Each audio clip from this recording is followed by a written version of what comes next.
c'est un résumé d'une recherche qui a commencé très tôt pour moi. En fait, quand j'ai commencé mes études de philo, c'était un peu quand même à cause de ça. C'était de se poser la question, qu'est-ce que l'intelligence de l'homme peut dire de Dieu? Donc c'était quand même déjà, tu vois, un peu orienté, sans la foi, c'est-à-dire sans que ce soit un rapport à une tradition religieuse, chrétienne, musulmane, ou juive, ou hindoue, ou tout ce qu'on veut. Et donc, quand j'ai réalisé cette recherche, ça a pris quand même pas mal d'années. J'ai rencontré évidemment toutes les grandes formes de l'athéisme contemporain, qui étaient intéressantes, avec Nietzsche, Sartre, Auguste Comte et d'autres. Et puis, il y a eu ce retour vers les anciens, en fait. Et je me suis dit, mais c'est vrai que les anciens, c'était pas simplement des intellectuels, c'était des sages. Alors, qu'est-ce qui différencie un intellectuel et un sage ? Et en fait, l'intellectuel, il fait appel à sa raison, il fait appel à beaucoup comment on pourrait dire, souvent à des méthodes intellectuelles. Le sage, lui, il y a quelque chose qui se réalise et qui fait que sa vie tout entière se joue dans sa pensée. C'est-à-dire que ce n'est pas simplement une pensée pour l'université ou pour écrire des livres ou pour quelque chose, c'est quelque chose dans lequel on joue sa vie. Voilà. Donc, je me suis dit, il faut vraiment retourner vers les anciens sages. Et j'ai refait ce parcours qui résume un petit peu toutes ces recherches, de la Perse jusqu'à la Grèce en passant par l'Inde. Et là, on découvre vraiment des personnalités très impressionnantes, Zarathustra en Perse, en Inde, Shankara ou Ramanuja. En Grèce, on découvre Parménide, Héraclite, Pythagore, Platon, Aristote, Plotin, etc., avec Xénophane de Colophon, tous ces gens qui sont des grandes figures de la sagesse humaine qu'on a un peu lu, malheureusement, j'allais dire, avec un regard influencé par les philosophies contemporaines. C'est-à-dire que c'est un peu comme la musique ancienne. Si tu interprètes de la musique ancienne avec une théorie musicale du 19e siècle, tu es sûr que tu n'auras pas le son. C'est-à-dire que tu ne vas pas rentrer dans la musique. Donc il faut décaper tout ce qui est de l'ordre du 20e, du 19e, du 18e, du 17e, du 16e, du 15e, etc., pour retrouver le son originel dans la mesure du possible, où c'est possible. Et bien là, c'est pareil. Si tu commences à lire les philosophes antiques avec une lecture hegelienne, une lecture marxiste, une lecture kantienne, eh bien, tu rentres pas dedans. C'est-à-dire que tu restes complètement à l'écorce, tu restes au niveau de la logique, mais tu ne pénètres pas dans la contemplation de l'intelligence de celui qui a parlé, quoi. Or, le but, c'est de rejoindre, quand tu écoutes quelqu'un, c'est de rejoindre ce qu'il touche au moment où tu l'écoutes. Ça, c'était les grands sages, c'était comme ça. Il paraît que Plotin est un homme magnifique quand il parlait, tu vois. Alors quand tu entends les disciples qui écoutent Plotin, tu vois, qui sont là, et puis ils le suivent dans sa contemplation. Eh bien, je dirais que c'est ça, un vrai philosophe, c'est quelqu'un qui, au moment où il te dit quelque chose, il voit quelque chose. Et toi, t'essayes, en écoutant, de rejoindre ce qu'il est en train de voir. Et après, tu peux, de manière critique, te dire, oui, mais alors comment il en est arrivé là? Qu'est-ce qu'il a fait? Qu'est-ce qui s'est passé? Voilà. Donc, tu vois, c'est un peu... J'ai essayé de retrouver une lecture des anciens en étant le plus possible un ancien. C'est-à-dire en faisant abstraction le plus possible des méthodes contemporaines de lecture. Voilà. Je pense quand même qu'on a une intelligence. Et souvent, on se dit, l'intelligence, tu vois, tu peux t'en servir pour une stratégie sportive. Quand tu vois dans le rugby ou dans le football, ils sont très intelligents, je veux dire, ils calculent leurs trucs. Tu peux t'en servir pour faire du trading, ton intelligence, et à ce moment-là, tu joues avec la bourse. Tu peux t'en servir pour faire de la recherche spatiale. Ici, on connaît ça, parce que on est au cœur de la recherche spatiale, donc de l'intelligence technique, technologique, etc. Tu peux avoir une intelligence psychologique ou psychanalytique, et là tu cherches à comprendre les comportements humains. Tu peux avoir une intelligence sociologique pour comprendre comment les masses se comportent, comment on peut aussi les manipuler, hein, parce que ça fait partie du jeu. Et puis tu peux avoir une intelligence contemplative. Et alors l'intelligence contemplative, ça n'a rien à voir.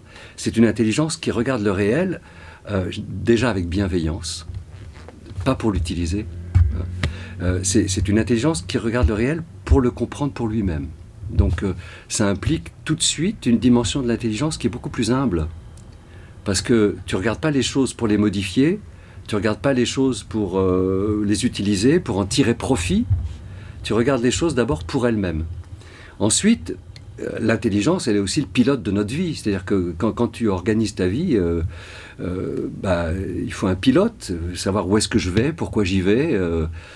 Quand tu fais un grand choix, par exemple, de vivre avec quelqu'un, ou le choix d'un métier, ton intelligence, elle est sollicitée pour dire, bon, d'abord, est-ce que je suis fait pour ça, ou si c'est pour vivre avec quelqu'un, est-ce que c'est la bonne personne, est-ce qu'on a les moyens pour le faire, et de quelle manière, etc. Donc, tu vois, il y a toute cette dimension pratique de l'intelligence qui se développe, et qui, au fond, fait partie de la philosophie. La philosophie, les anciens appelaient phronesis, ou phronesis, comme on dit aujourd'hui ici. La phronesis, c'est vraiment la prudence. Comment est-ce que j'organise ma vie? Vers quoi je l'oriente? Et qu'est-ce que je vais devenir avec tout ça? Tu vois, vers quoi je tends? Voilà. Et pourquoi j'existe? Voilà. Alors, donc, la recherche de la sagesse, c'est aussi quelque chose d'extrêmement pratique. Donc, c'est à la fois très spéculatif, parce qu'on cherche à dépasser la connaissance de toutes les choses immédiates, sensibles, mais en passant par le sensible, et puis en même temps, on cherche aussi à ordonner sa vie de manière la plus intelligente possible, la plus vraie possible. Voilà. Donc, la sagesse, pour moi, elle est double. Elle est contemplative et elle est très pratique. C'est quelque chose qui vraiment regarde ma vie d'homme, en fait. Voilà. Pourquoi est-ce que j'existe? Et comment est-ce que je vais orienter ma vie de telle manière que ma vie humaine soit la plus humaine possible? Voilà. Et en fait, la rencontre des sages, c'est aussi la réponse à qui suis-je? Tu vois, cette question, quand Socrate dit « connais-toi toi-même », c'est vrai que tu peux connaître comment on fait un avion et tout ignorer de toi, finalement. Parce que tu es constamment sollicité par des choses qui sont extérieures à toi. Alors c'est quand même un peu intérieur, parce que c'est toi qui le conçois, c'est toi qui fais, tu vois, qui a la science, la technologie, etc. Mais le connais-toi toi-même, c'est quelque chose de beaucoup plus intérieur. C'est qu'est-ce que je suis, qu'est-ce qui m'habite, et vers quoi je dois aller, vers quoi je dois tendre. Et ça, moi, je pense que tout le monde se pose la question. Enfin, je ne crois pas être le seul. On est tous à se poser la question, quelque part, à un moment donné de notre vie, de dire, voilà. Et quand on fait des enfants, c'est vrai qu'à ce moment-là, on se dit, qu'est-ce que je leur transmets, et qu'est-ce qu'ils vont vivre, et pourquoi ils vont vivre, et tu vois, qu'est-ce que moi, je peux leur témoigner de la vie, qu'est-ce que je peux leur faire aimer de la vie aussi. Parce qu'on est quand même dans un monde qui est parfois un peu difficile. Et on se dit, comment faire aimer la vie à un enfant, vraiment? On va dire oui, spontanément, il l'aime. Bon, c'est vrai, au départ, il n'est pas... Mais après, quand il se heurte à des difficultés, quand il arrive à l'adolescence, quand il arrive où il y a plein de questionnements, qu'est-ce qui fait que tu vas aimer la vie? Est-ce que la sagesse peut conduire au bonheur? C'est ça, finalement, la question. Alors, je pense que, en tout cas, elle conduit à des joies très profondes. C'est-à-dire que... Mais ça, déjà, moi, j'allais dire, quand vous en avez l'expérience, déjà, quand vous faites un super travail, vous avez une joie. Je veux dire, le travail, on a réussi un truc bien, on est heureux du résultat et tout ça. Et dans la joie, dans le travail, il y a une certaine euphorie, il y a une certaine joie, quoi. Ça nous porte, heureusement, parce que sinon... ce serait difficile si le travail était tout le temps épuisant. Et donc là, on a des joies extrêmement limpides, intérieurement. Voilà, Après, le bonheur, c'est une réussite de toute la vie, le bonheur, c'est complexe. Tu vois, le bonheur, c'est lié aussi à la santé, c'est lié aussi au fait qu'on manque pas trop. Tu vois, est-ce qu'on peut dire que quelqu'un qui est vraiment dans une misère noire peut être vraiment heureux? C'est difficile. Après, le bonheur, c'est aussi l'amour. Là, quand tu rencontres un vrai amour, quelque chose qui fait que, eh ben, il y a un certain bonheur. Donc, le bonheur, c'est quelque chose qui est très complet et complexe. C'est pas une chose, le bonheur. Et donc, que la contemplation philosophique participe de ce bonheur, certainement. Voilà. Qu'elle soit capable de l'accomplir. Aristote, il dit une chose assez rigolote, parce qu'il dit finalement, il dit le solitaire, il parle du philosophe, hein, il dit soit c'est une bête, soit c'est un ange. Donc tu vois, on pourrait dire que quelqu'un qui serait vraiment un solitaire complet serait un ange. C'est impossible pour un homme. Je veux dire, on peut pas. D'abord, tu peux pas vivre sans les autres. Tu dépends de la nature déjà pour te nourrir. Tu dépends des autres pour apprendre, de tes parents quand tu es petit. Tu dépends de tes collègues ou après, puis dans ton milieu de travail. Donc les dépendances sont multiples. Donc, mais que la contemplation participe et de manière éminente au bonheur humain, certainement, certainement. Et puis c'est rassurant parce que quelque part. On voit qu'il y a quelque chose en nous qui dépasse ce qui passe. Parce qu'on est tout le temps dans le mouvement, on est tout le temps même parfois dans l'énervement, donc on est constamment polarisé par des choses nécessaires. Il faut gagner sa vie, il faut gagner son pain, il faut avancer, etc. Donc et là, il y a des zones de repos intérieur. Il y a des zones de, tu vois, où là au moins, voilà, quelque part, on a une petite autarcie.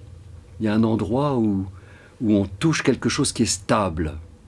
Dans Introduction à la métaphysique, Martin Heidegger dit « Avec un esprit perçant et à la hauteur de la tâche, Parménide, qui a vécu à une époque qui marque la transition du 6e au 5e siècle, a fait ressortir sous forme de pensée poétique l'être de l'étang par opposition au devenir. Dans ce dire, l'être se montre comme la solidité propre du stable, rassemblée sur soi, pure de toute agitation et de tout changement. » Donc là, on voit ce que la contemplation apporte, finalement, c'est le dépassement du devenir. C'est-à-dire qu'on arrive à un moment où on touche quelque chose qui enfin est stable. Et ça, je crois que c'est pour tout. On le retrouve chez tous, parce qu'on le retrouve dans l'Inde, avec Shankara, c'est la même chose. Et puis, on va le retrouver d'une autre manière chez Aristote, beaucoup plus réaliste. Mais on va le retrouver aussi chez Plotin, et on va le retrouver chez Platon, parce que Platon, c'est ce qu'il a recherché tout le temps. Et vous voyez comment... alors c'est extraordinaire, parce que quand on regarde la sagesse, comment elle s'est faite, vous avez la philosophie de la nature, on commence par regarder la nature.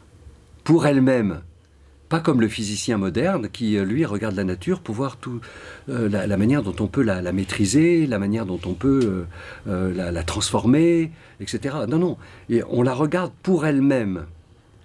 Et puis on regarde la vie, philosophiquement, mais pour elle-même. Regardez le vivant. Et le vivant le plus parfait qu'on connaisse, c'est l'homme. Il y a le dauphin, il y a l'ours des montagnes, il y a le loup, le chien, le chat, bon, très bien. Mais il y a l'homme. Et l'homme, c'est le vivant dans ce qu'il a de plus parfait. Il suffit de regarder son cerveau et on voit que c'est vraiment quelque chose de très étonnant.